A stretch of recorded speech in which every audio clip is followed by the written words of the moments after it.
Amo, Señor, tu santo nombre, Dios, porque no hay otro Dios como tú, Señor. No hay otro Dios, Señor, como tú. Tú eres grande y digno de suprema alabanza, Señor.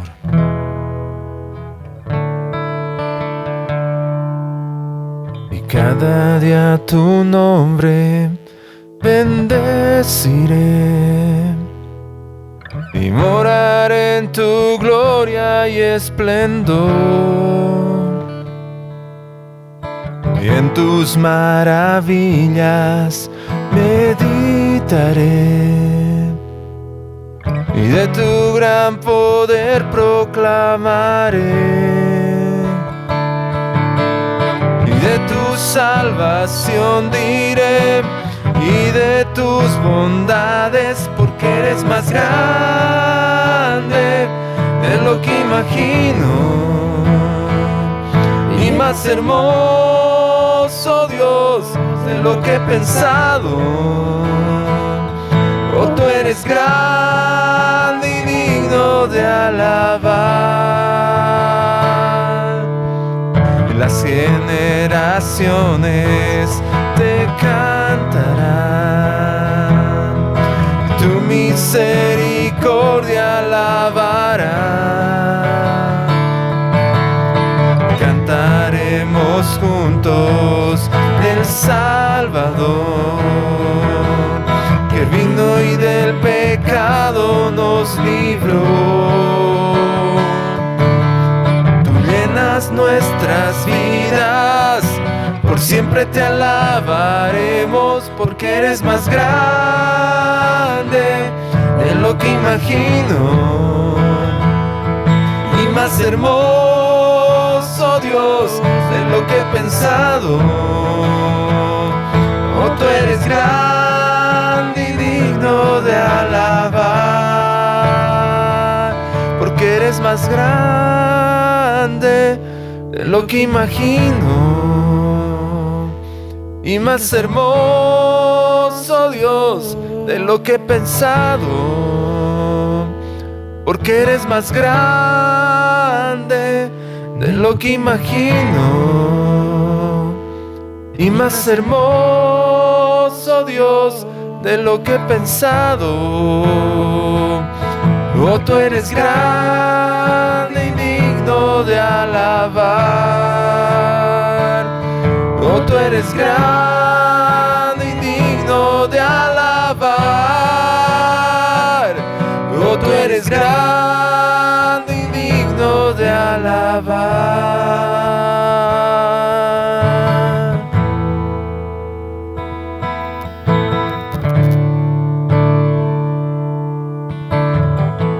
Tú eres grande y digno de ser exaltado, Señor, y tu grandeza es inescrutable, Señor. Oh, bendito Dios, tú que eres el Rey de Reyes y el Señor de señores.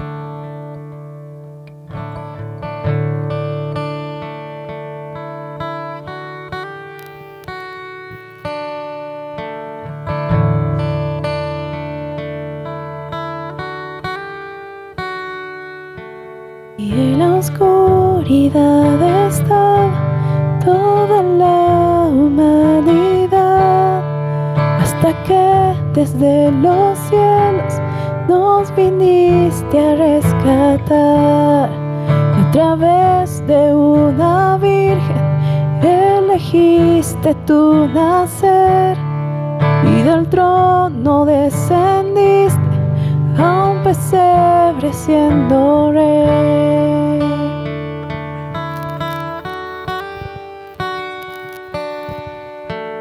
Gloria al Padre nuestro Dios, gloria al Hijo el Salvador,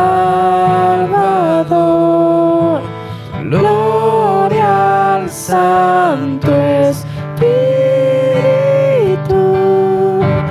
Rey de Reyes, nadie hay como tú.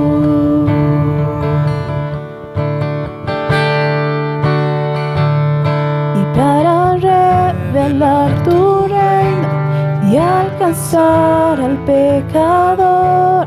A la cruz no te negaste para darnos salvación. Aún en tu sufrimiento tú veías más allá.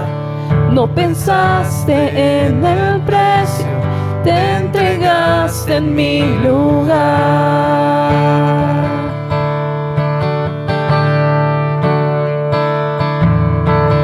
Gloria al Padre, nuestro Dios. Gloria al Hijo, el Salvador. Gloria al Santo Espíritu. Rey de reyes, nadie hay como tú.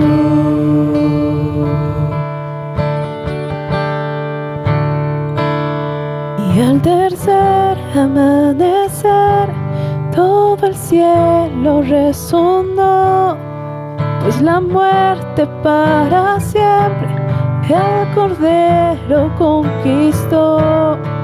Y la tumba se abrió y vacía ahora está. Todas las generaciones esperanza encontrarán. Y la iglesia comenzó, por su espíritu nació. Buenas nuevas por los siglos, para toda la creación. Por su sangre y por su nombre, libres somos por la fe. Jesucristo ha vencido, nos resucitó con él.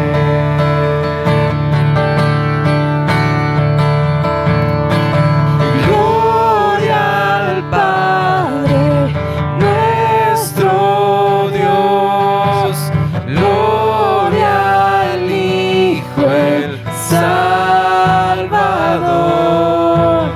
Gloria al Santo Espíritu. Rey de reyes, nadie hay como tú.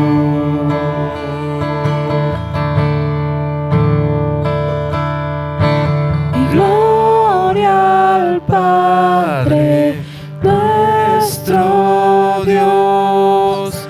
Gloria al Hijo, el Salvador. Gloria al Santo Espíritu.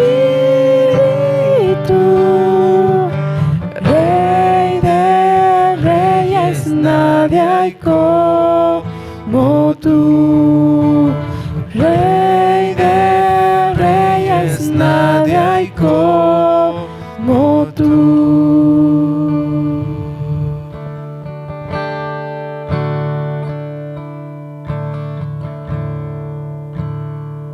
No hay nadie como tú, Señor. No hay nadie que se compare a ti, Señor. Tú eres incomparable. Tú eres inigualable, Señor. Tú eres Dios, Señor. Eterno y poderoso. Grande y fuerte. Altísimo, Señor. Majestuoso, Señor. Incomparable eres tú. Gracias por ser nuestro Dios. Gracias, Señor, porque podemos exaltar tu santo nombre, Señor. Podemos glorificarte a ti, Señor.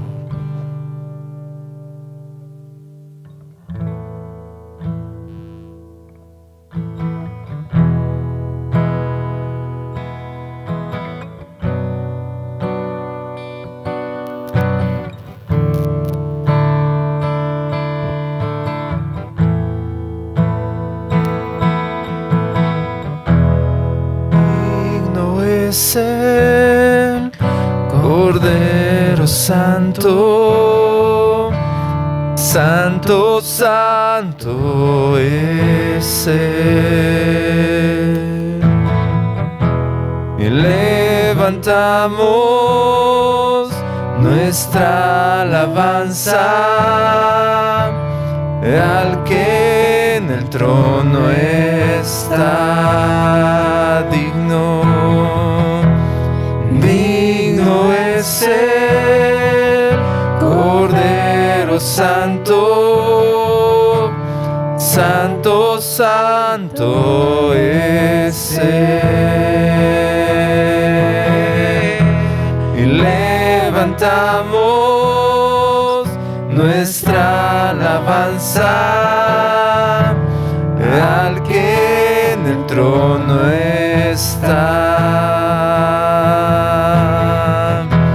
Santo, santo, santo, Dios Todopoderoso, ¿quién fue, quién es y quién vendrá?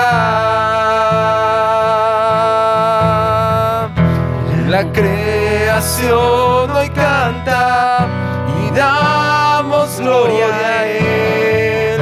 Tú eres digno por siempre y siempre.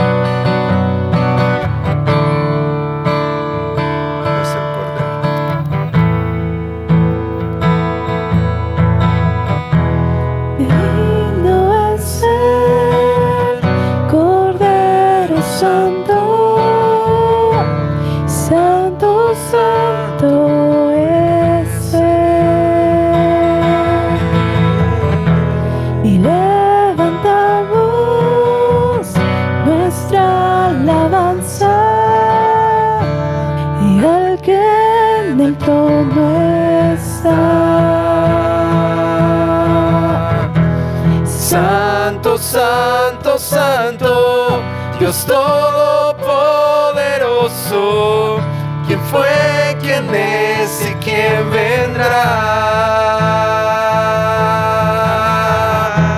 La creación hoy canta y damos gloria a Él. Tú eres digno por siempre y siempre.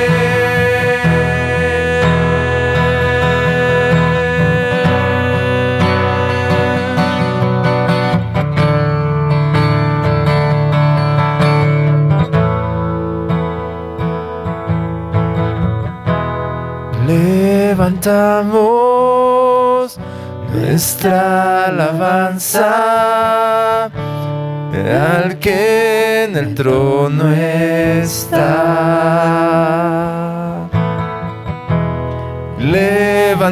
Levantamos nuestra alabanza al que en el trono está. Santo, santo, santo, Dios Todopoderoso, ¿quién fue, quién es y quién vendrá?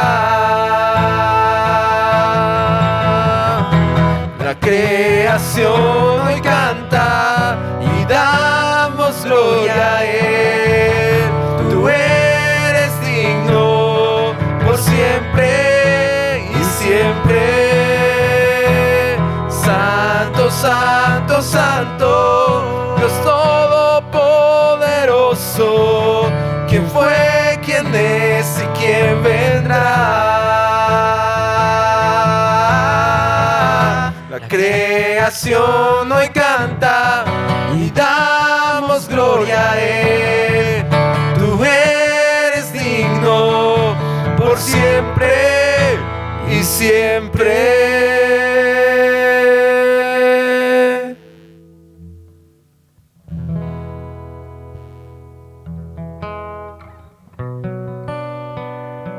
Santo, santo, santo es el Señor Dios Todopoderoso, el que era, el que es y el que ha de venir.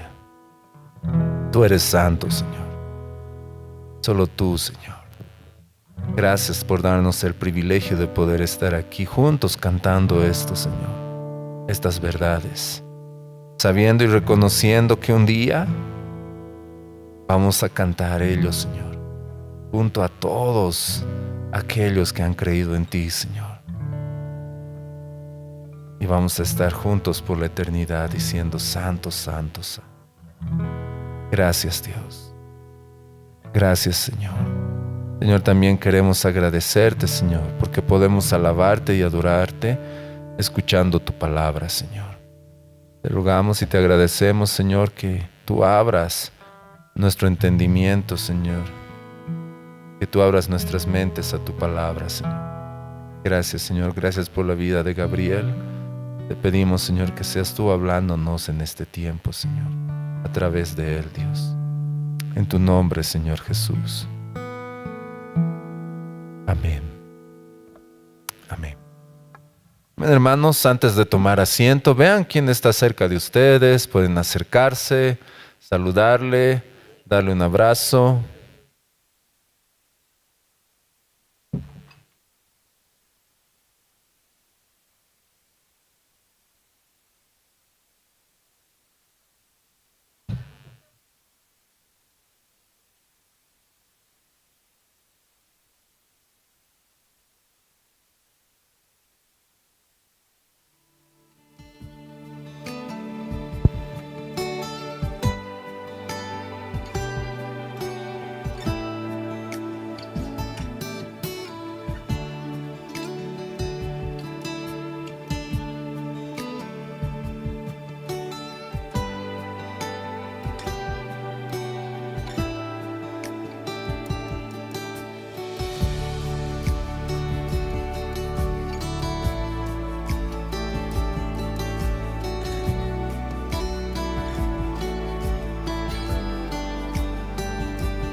Buenas noches, amados hermanos. El Señor les bendiga. Bueno, estamos muy agradecidos con el Señor de poder tener esta oportunidad de juntos exponernos a su palabra y pedirle a Él que hable a nuestras vidas. Vamos a continuar con el estudio que estamos realizando del Evangelio de Juan. Quisiera pedirles, por favor, que todos podamos abrir nuestras Biblias en el capítulo 7. La porción de hoy día va a ser desde el verso 40 hasta el 53. Esta enseñanza tiene como título ¿Cómo respondes a Cristo?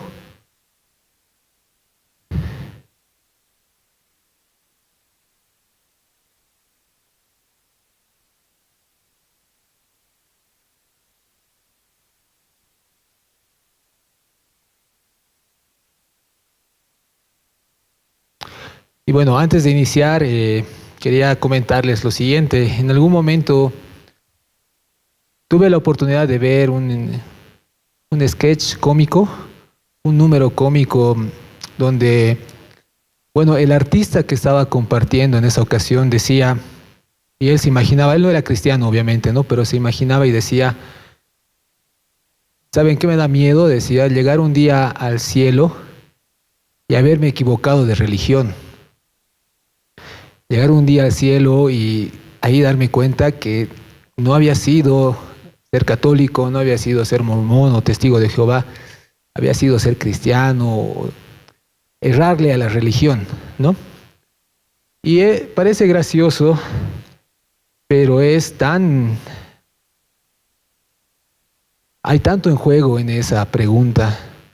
Y creo que un pastor lo retrataba de una manera más correcta al decir lo siguiente: en el momento en el cual tú partas a la presencia del Señor, la única pregunta que Dios te va a hacer es: ¿qué has hecho con mi hijo?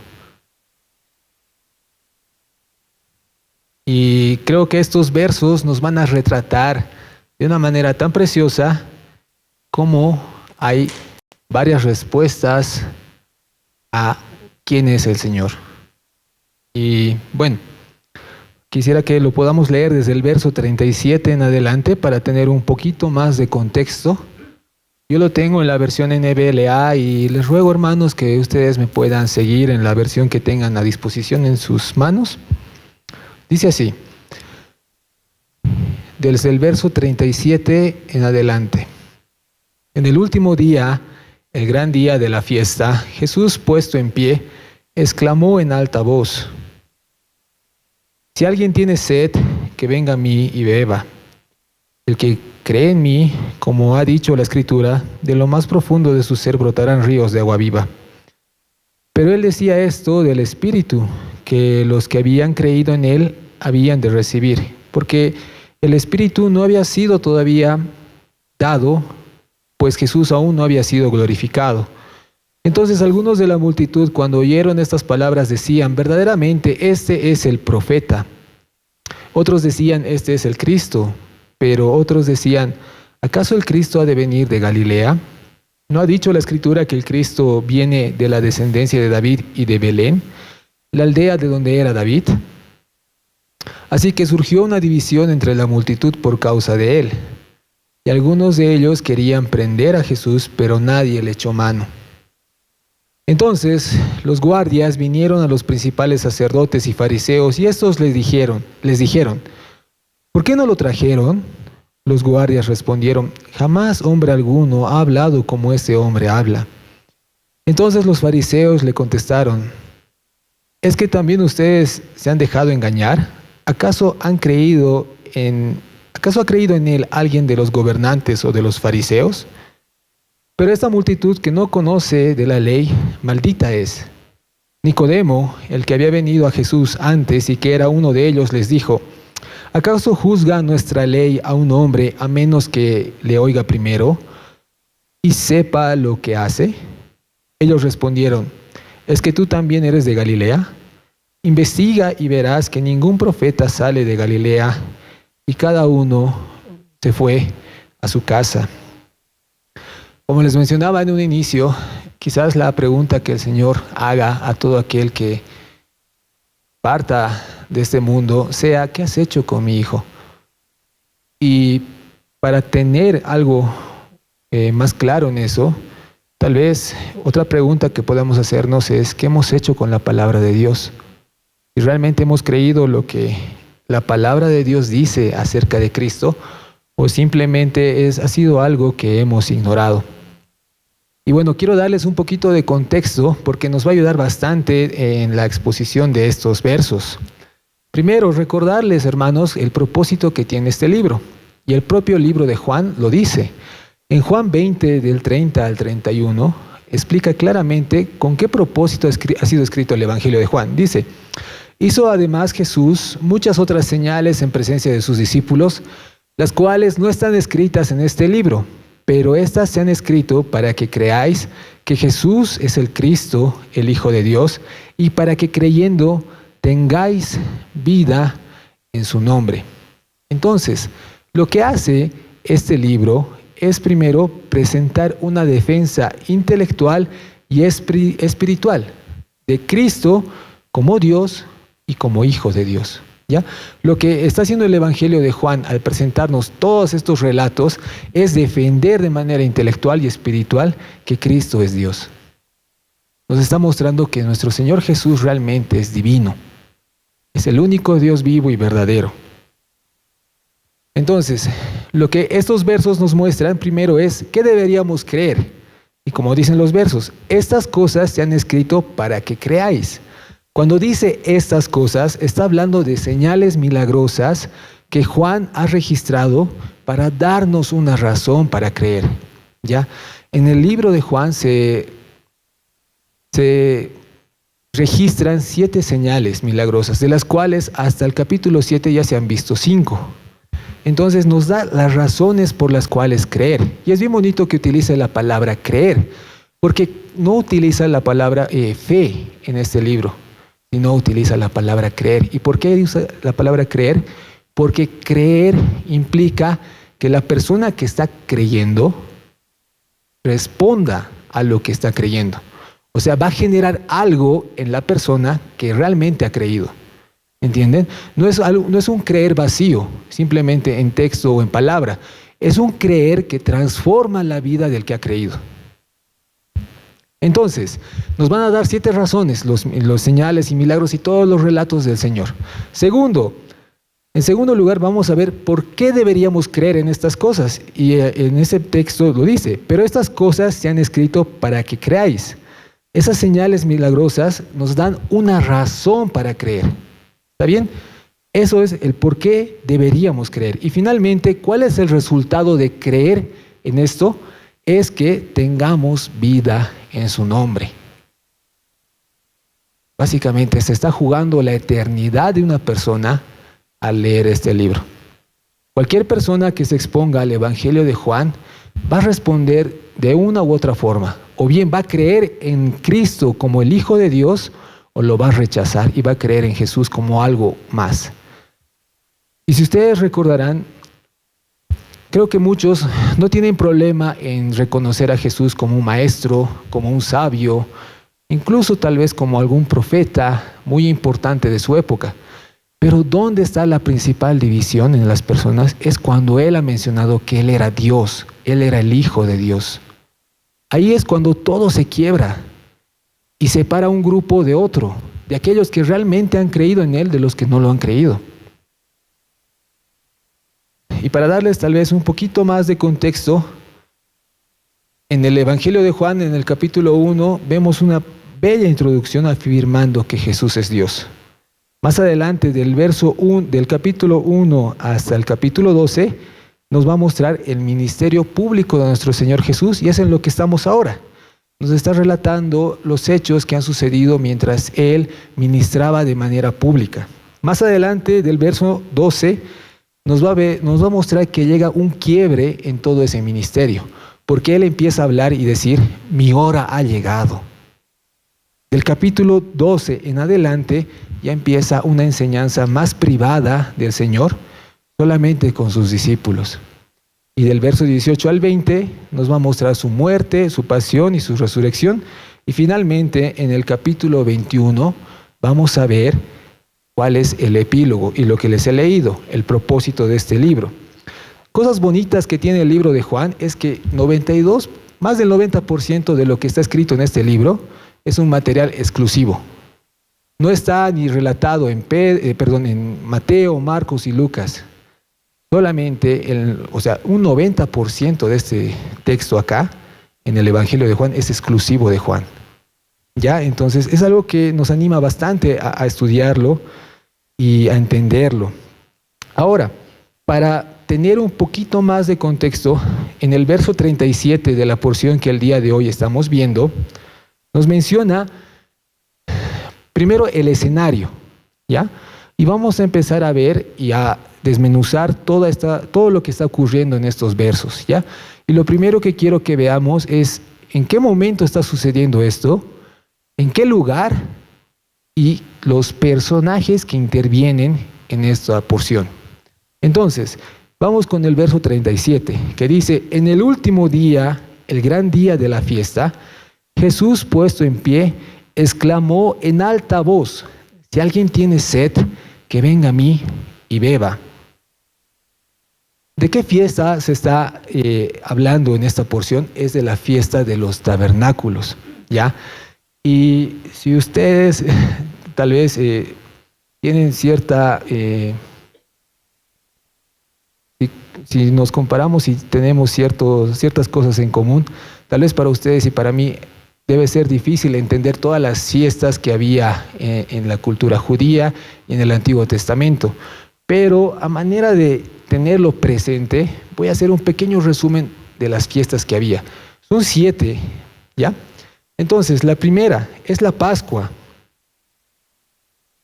Y algo importante, hermanos, que quiero que veamos, que estas fiestas no solamente han sido ordenadas por el Señor para que Israel las celebre año tras año, sino que estas fiestas también formaban y nos mostraban y nos apuntaban a lo que Cristo iba a hacer.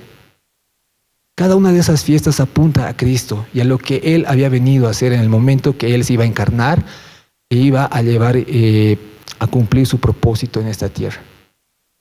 De manera que cuando Él se ha encarnado, ha llevado una vida perfecta y sin pecado, ha muerto en la cruz, de manera que ha cargado nuestra maldad y ha resucitado y ascendido.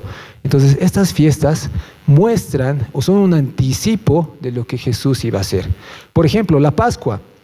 La Pascua conmemoraba la redención de Israel de la esclavitud de Egipto. Ustedes recordarán, en el momento en el cual el Señor decide enviar la última plaga para que mueran los primogénitos de Israel, ¿qué era lo que tenían que hacer los israelitas? Tenían que sacrificar un cordero sin defecto y con la sangre del cordero manchar o marcar el dintel de sus casas, ¿verdad? Y en el momento en el cual el ángel veía eso, pasaba de largo. Entonces, esta era la primera de las fiestas que menciona el libro de Levítico, y lo cual nos muestra el juicio de Dios que pasa por alto a los hogares que están cubiertos por la sangre del cordero. Es una fiesta que muestra la redención del pecado. Y algo interesante, hermanos, es que cuando el Señor Jesús celebra su cena, la cena del Señor, ha sido celebrada en este contexto, en esta fiesta. ¿Ya? Segundo, la siguiente fiesta a la de la Pascua es la fiesta de los panes sin levadura. Y es casi inmediatamente celebrada después de la Pascua y duraba 7 días. Y durante este tiempo los israelitas debían comer pan, pero sin levadura. Y eso recordaba la prisa con la que han salido de Egipto. Y también en el Nuevo Testamento, si ustedes recuerdan, muchas veces la levadura es asociada con el mal, con el pecado. Entonces, es una fiesta que se relaciona con una vida que se aparta del pecado. ¿Ya? La fiesta de los panes sin levadura apunta a eso. Seguido a esa, se celebra la fiesta de las primicias. Es una fiesta que que se celebra en el comienzo de la cosecha, ¿ya? Al inicio de la cosecha. ¿Qué hacía el pueblo? Debía presentar al sacerdote una gavilla de su primer grano, de lo primero que hayan cosechado. Esto era mecido delante del Señor como una ofrenda. Y esta celebración que expresaba gratitud y dependencia de Dios, reconociendo que ellos habían sido librados de Egipto y que ahora habían recibido la tierra prometida. Pasada esta fiesta de las primicias, venía la fiesta de las semanas o Pentecostés. Pentecostés está relacionado al número 50, ¿ya? Y tenía lugar 50 días después de la fiesta de las primicias y marcaba el final de la cosecha de grano. El propósito de esta fiesta era expresar gratitud a Dios por toda la cosecha. Entonces, pasada la cosecha, los israelitas expresaban su gratitud al Señor por esto, porque Él había provisto en la cosecha. Y es una fiesta que está asociada con la promesa de que Jesús iba a enviar el Espíritu Santo, quien mora en nosotros, en los creyentes, y nos capacita para el ministerio. Seguido de eso está la fiesta de las trompetas. Es la quinta fiesta. La fiesta de las trompetas se celebra el primer día del 7º mes y se caracterizaba por el sonido que se realizaba de las trompetas y marcaba el final del año agrícola y anunciaba un tiempo sagrado que precedía el día de la expiación. Si ustedes recuerdan, el sonido de las trompetas está muy asociado a la venida del Señor, el día del Señor, en lo que muestra en Apocalipsis, ¿no? La sexta fiesta es el día de la expiación, ¿ya? Ustedes recordarán que esta fiesta es bastante peculiar. ¿Por qué? Porque es el día donde el sumo sacerdote entra una vez al año al lugar santísimo y hace expiación por los pecados de Israel. Y esto está relacionado en que Dios va a volver a tratar de una manera especial a su pueblo. Y después de estas 6 fiestas está la fiesta en la cual se está realizando todos estos hechos, la fiesta de los tabernáculos. Esta es la 7ª y última fiesta del Señor y se celebra 5 días después de la fiesta del día de la expiación. Y en esta fiesta, durante 7 días, los israelitas vivían en tiendas hechas por ramas, ¿ya?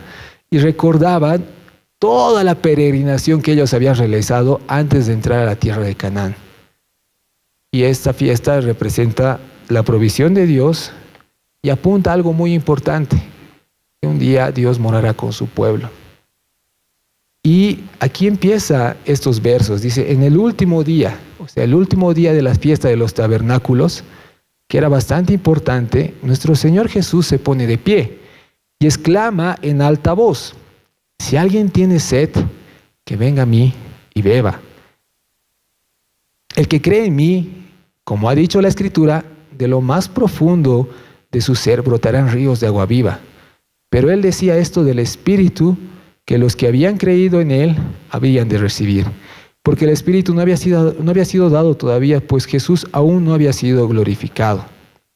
Quiero darles un poquito más de contexto de la fiesta de los tabernáculos y lo que estaba pasando en ese momento. El propósito de esta celebración era que cada generación recordara que el Señor había redimido a su pueblo, que los había liberado de la esclavitud, que los había sustentado en el desierto y que ahora habitaba en medio de ellos. Ya, esta fiesta es bien importante. Recuerda que Dios ha liberado a su pueblo de la esclavitud, los ha sustentado en su peregrinación y al final Él habita en medio de ellos. Es una fiesta que incluye mucho gozo y gratitud por la cosecha que se había realizado y se presentan ofrendas diarias al Señor que no están relacionadas por expiar pecados, o sea, por pedir perdón por sus pecados, sino son unas ofrendas que se dan por agradecimiento al Señor, porque el Señor ha provisto. Entonces, a lo largo de la historia bíblica, esta fiesta se ha relacionado con varios eventos significativos. Por ejemplo, cuando Salomón dedica el templo que él había realizado, es en estas fiestas. Cuando se restaura el culto en Israel en el Antiguo Testamento, una vez que el pueblo había sido exiliado y había vuelto del exilio y se ha restaurado el culto que había en el templo, es en la fiesta de los tabernáculos. La lectura de la palabra de manera pública y esa lectura que ha realizado la palabra en tiempos de Nehemías y que ha generado un avivamiento en esa época, ha sido realizada en esta fiesta. Y algo que quiero que tomen mucha atención, hermanos, es en lo siguiente. En el tiempo del segundo templo, en el gran día de la fiesta, se realizaba una procesión donde el sacerdote iba al estanque de Siloé y con una jarra de oro tomaba agua de ahí y la derramaba junto al altar como una ofrenda de libación con cánticos y gozo y regocijo. ¿Ya? Y esto era relacionado a que un día de Israel iban a brotar ríos de agua viva. Entonces, eso era todo lo que los israelitas sabían de la fiesta de los tabernáculos. Y es en esta fiesta que el Señor se para en medio y empieza a decir eso: el que tiene sed, venga a mí y beba. Entonces implicaba mucho más. Le está diciendo, no es solamente una ceremonia vacía. Soy yo, o sea, es Cristo el que está cumpliendo esto. Se está cumpliendo en Cristo. Tienes sed, o sea, toda tu rebelión contra el Señor, te ha causado esa necesidad de buscar y ser reconciliado con Él, ven a mí y bebe. Y no solamente eso, el que cree en mí, como dice la Escritura, y el Señor siempre fiel a la palabra, ¿verdad? Y ese es un punto que quiero que resaltemos en este momento, ¿ya? Nuestro Señor Jesucristo, siempre fiel a lo que dice la Escritura, dice, el que cree en mí, como ha dicho la Escritura, de lo profundo de su ser brotarán ríos de agua viva. Entonces, toda esta celebración que se hacía está apuntando a lo que Jesús está diciendo. Va a venir un día el Espíritu Santo, y ese Espíritu Santo son los ríos de agua viva que yo estaba mencionando. Pero no va a venir a todos. Si ustedes se dan cuenta, aquí usa una palabra bien importante, porque dice, el que cree en mí, el que cree. Y esa palabra es súper importante en este Evangelio, porque ustedes han visto que al final mismo dice, nos va a dar varias razones que deberíamos creer que Jesús es el Hijo de Dios. Si tú has creído, ese creer implica que tienes que ser transformado, ¿verdad? Entonces esto es importante. Aquí el Señor está mostrando y está revelando esto, está aclarando todo ese panorama que antes era oscuro para los israelitas. ¿Y qué pasa con esto? En el verso 39, ahí lo explica. Él decía esto del Espíritu que los que habían creído en Él habían de recibir, porque el Espíritu no había sido dado todavía, pues Jesús aún no había sido glorificado. Entonces, está apuntando a lo que va a pasar más adelante en Hechos, ¿verdad? En el momento en el que el Señor asciende y viene Pentecostés, donde el Espíritu Santo desciende sobre los creyentes. Y en el verso 40 nos dice cómo responde la gente a esta verdad. Entonces, algunos de la multitud, cuando oyeron estas palabras, decían, verdaderamente, este es el profeta. Si ustedes leen ahí la palabra profeta, está escrita con una P mayúscula. Y eso nos está haciendo recuerdo a lo siguiente. Está apuntando a lo que en Deuteronomio el Señor había escrito y había dicho. Y está haciendo referencia a Moisés, ¿ya? Moisés ha sido instituido por Dios como un profeta, con una autoridad única. En pocas palabras, en Éxodo 7:1, Dios hace a Moisés Dios para Faraón. ¿Por qué? No es en esencia, o sea, no es que Moisés estaba haciendo divino, sino que en autoridad. Está yendo con la autoridad de Dios mismo a Faraón. Entonces era un vocero autorizado, era un embajador de Dios delante de Faraón. Dios habla y actúa por medio de un profeta que lo representa fielmente, ¿no? Ya, vamos más adelante. En Deuteronomio 18:18, Dios anuncia que va a levantar un profeta como Moisés, en quien Dios va a poner sus palabras. Y aunque han habido muchos profetas después de Moisés, esto ha generado bastante. Ninguno de los profetas ha llegado a cumplir las expectativas que tenía el pueblo de Israel. Pero sí iba a cumplirlo uno, un profeta con esta P mayúscula.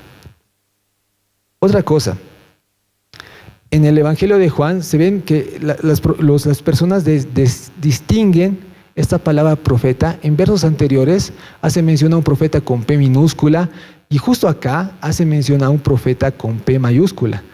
A Juan el Bautista le han preguntado, ¿eres tú el profeta que había de venir? Y le dicen, no.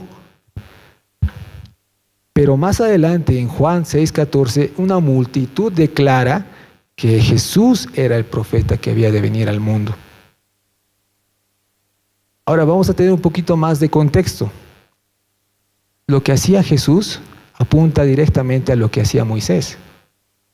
La alimentación de la multitud con el maná en el desierto está muy relacionada a la alimentación que nuestro Señor había realizado con la multitud, con los 5,000.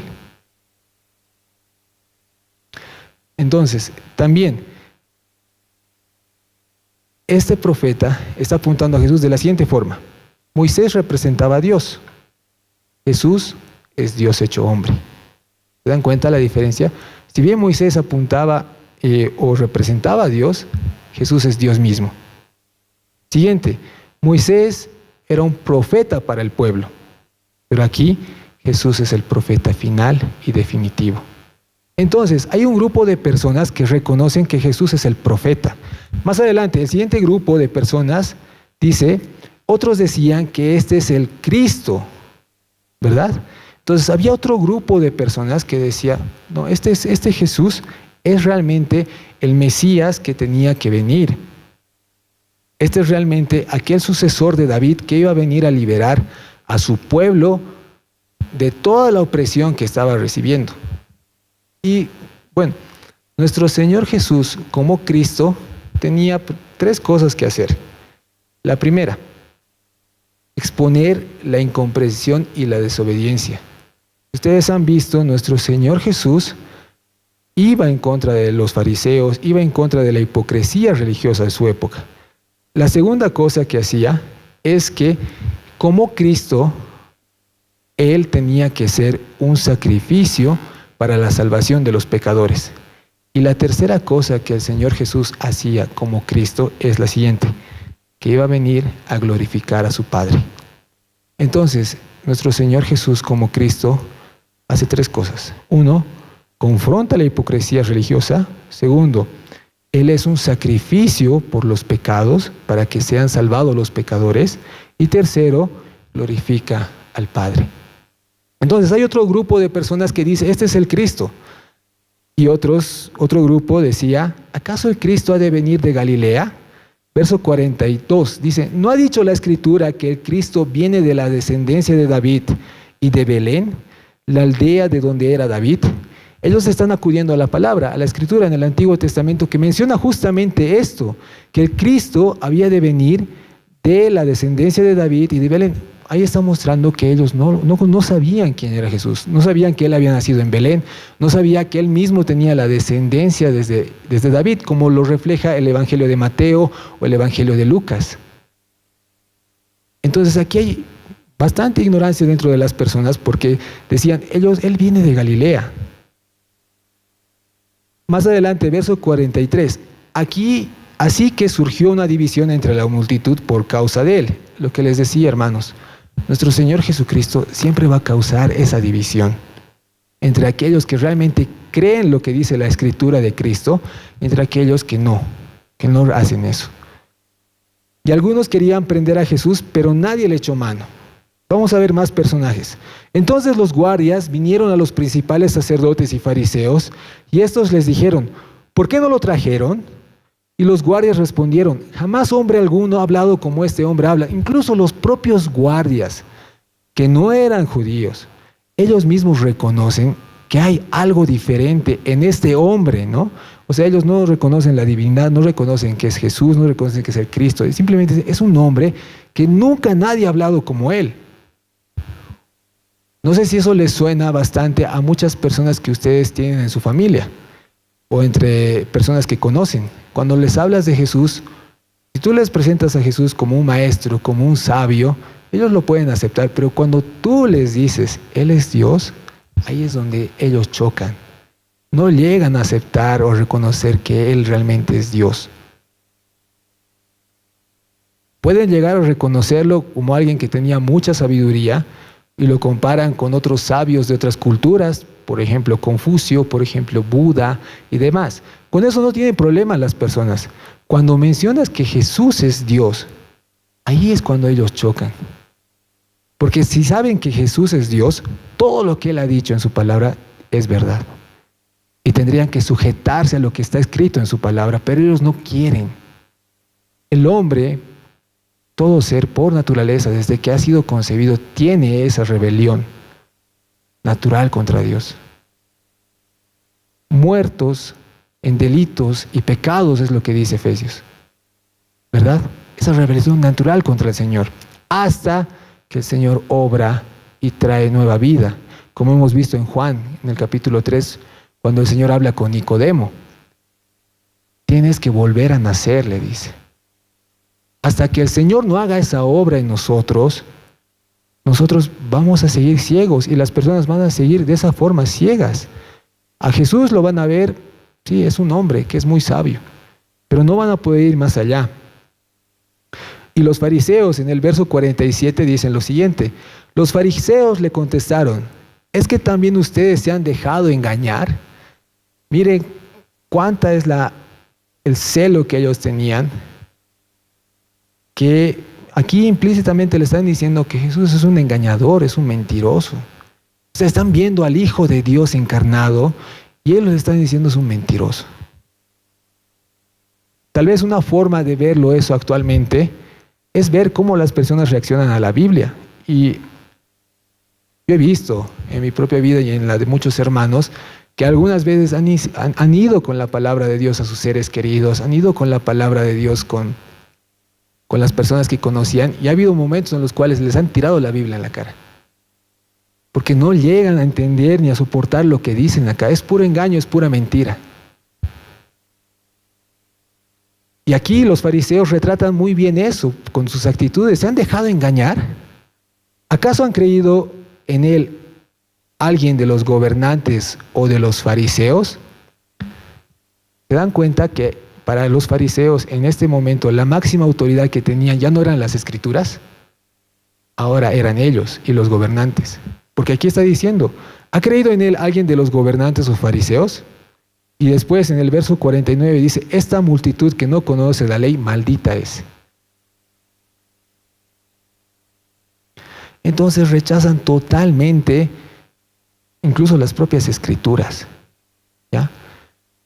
Entonces, hermanos, yo creo que es una respuesta natural en alguien que está muerto en sus delitos y pecados, rechazar la palabra de Dios. Tener por autoridad otras cosas, ¿verdad? Tal vez el propio placer, el propio bien de uno mismo, por encima de la autoridad de las Escrituras, pero para un creyente no. Jamás puede estar en juego la autoridad de la palabra de Dios. Es la máxima autoridad que tenemos nosotros, es a la cual nos regimos y que jamás puede ser negociada. Y en eso yo les abro un paréntesis, y es cuán importante es para nosotros que nos cuestionemos cosas y que vayamos a la palabra para hallar respuestas a eso. No basta solamente con haber leído la Biblia, hay que profundizar y escudriñar en ella, y que sea un ánimo para todos nosotros para aprender más del Señor. Tal vez, hermanos, aquí hay cursos que tenemos, no sé, el PNF, el estudio inductivo, hay pastores que dan cursos aparte, entonces que sean opciones para nosotros para profundizar en la palabra y que nos anime a nosotros a conocer la palabra. Hoy día mismo, al momento de leer en Marcos, me ha sorprendido una porción en el texto que decía, como el Señor solía hacer, se sentó para enseñar a sus discípulos. Al Señor le encantaba tomar asiento y enseñar, compartirles de las Escrituras. Era un maestro, el maestro por excelencia. Entonces, ¿cuánto más anima nuestro corazón a nosotros a prepararnos en la palabra para poder ir? Y tal vez no vamos a ser maestros necesariamente, pero vamos a tener vidas con nosotros a las cuales les podemos presentar el Evangelio, a nuestros familiares, a las personas que viven con nosotros. O sea, realmente exponerles de manera precisa lo que está diciendo la palabra de Dios. Y quién sabe, un día tal vez dar defensa de nuestra fe en base a lo que hemos aprendido del Señor. Entonces, que sea un aliento para nosotros, reconocer la palabra como la máxima autoridad que tenemos, que sea también un aliento para nosotros a escudriñar en ella, a prepararnos en la palabra. Y una pregunta que nos podemos hacer en este momento, ¿cuántos de nosotros hemos leído la Biblia de inicio a fin, por lo menos una vez? Cada uno se responde eso solo, pero generalmente son contados los hermanos que han logrado hacer eso. Cuando eso no debería ser raro para nosotros, debería ser algo común, porque vivimos de esto. Nuestras vidas son sostenidas por medio de la palabra.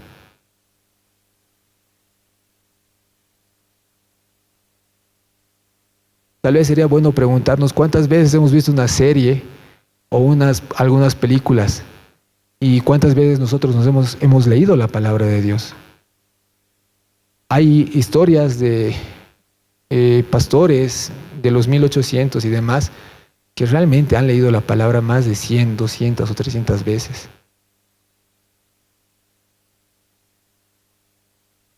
Y un pastor, bueno, muchas de las excusas que yo escucho y que a veces nosotros mismos tomamos para leer la palabra es que no hay tiempo, ¿verdad? Y un pastor decía, ¿tienes tiempo para comer? Sí. Entonces tienes tiempo para leer la palabra. Entonces que sea un ánimo para nosotros, hermanos, ver estos personajes acá y ver incluso cómo negocian la autoridad de la Escritura para que nosotros no caigamos en eso. No, todo lo contrario, seamos fieles a lo que dice ella y profundicemos en esta. Y no tengamos una respuesta débil, porque aquí Nicodemo, en el verso 50, quiero que lo leamos, por favor. Vamos a ver cómo él responde de una manera muy débil ante estas acusaciones que hacen contra el Señor. Nicodemo, el que había venido a Jesús antes y que era uno de ellos, les dijo: ¿acaso juzga nuestra ley a un hombre a menos que le oiga primero y sepa lo que hace? Nicodemo tenía luces de lo que estaba pasando y él dice, vamos a juzgar a un hombre según nuestra ley, entonces hay que oírle primero y saber lo que ha hecho. Y ellos le responden, ¿es que tú también eres de Galilea? Investiga y verás que ningún profeta sale de Galilea. Y cada uno se fue a su casa. Y ahí termina lo que tal vez Nicodemo, con más convicción en la autoridad de las Escrituras, él lo podía haber respondido. Entonces se ven varias actitudes en estos personajes. Algunos que por ignorancia mencionan que Jesús es tal personaje o tal otro personaje. Otros que no reconocen a Cristo porque están muertos en sus delitos y pecados y simplemente dicen es un hombre que tiene mucha sabiduría. Otros que rechazan la verdad y rechazan la autoridad de la palabra. Otros que tal vez conocen la verdad y responden tibiamente ante esa verdad. Pero hermanos, entre todo esto, escuchen la invitación que hace Cristo. ¿Tienes sed? Ven y bebe. Él está dispuesto. Y si crees en mí, como dice la Escritura, vean cómo nuestro Señor es fiel a la Escritura y no la negocia. Él mismo justifica todo lo que dice con la Escritura. De lo más profundo de su ser brotarán ríos de agua viva. Entonces, que esta porción al menos aliente nuestro corazón a volver a la palabra, a escudriñar la palabra y a pasar tiempo en ella. ¿Por qué, hermanos? Porque la única forma en la cual nosotros tenemos acceso al Padre es por medio de Cristo. Y yo les pregunto en este momento, si no fuera por lo que la palabra dice de que Cristo ha hecho, si no fuera por lo que Cristo ha hecho, ¿dónde estaríamos ahora nosotros? ¿Qué sería de nosotros si Cristo no hubiera venido a esta tierra cargado con nuestra maldad, muerto en una cruz y resucitado? ¿De qué forma podríamos acercarnos a Dios? Al final de Lucas dice que era necesario que el Cristo padeciese, era necesario, era la única forma para que pecadores como nosotros se acerquen a Dios, era que Cristo muera en lugar nuestro. Lo que mi vida merecía, lo que sus vidas merecían era esa cruz. Y lo que nos ha dado ahora a cambio el Señor es tener una comunión con Dios, con el Padre. Entonces, hermanos, ¿qué sería de nosotros si no tuviéramos la Escritura? Si no tuviéramos ahí relatado lo que Cristo ha hecho. Y si no fuera por lo que Cristo ha hecho, hermanos, ¿qué sería de nosotros en tiempos de angustia? ¿A dónde vamos en tiempos de angustia? ¿Alguna vez han ido a los Salmos? Al Salmo 27, al Salmo 23, al Salmo 46, donde el Señor te dice, Él es tu refugio. Todo el mundo se puede caer a pedazos, pero tu refugio que es Cristo no. ¿Dónde vamos a hallar consuelo en eso? Si no fuera por la Escritura. ¿Dónde más podemos ver que el Señor es mi pastor, nada me faltará si no fuera en el Salmo 23?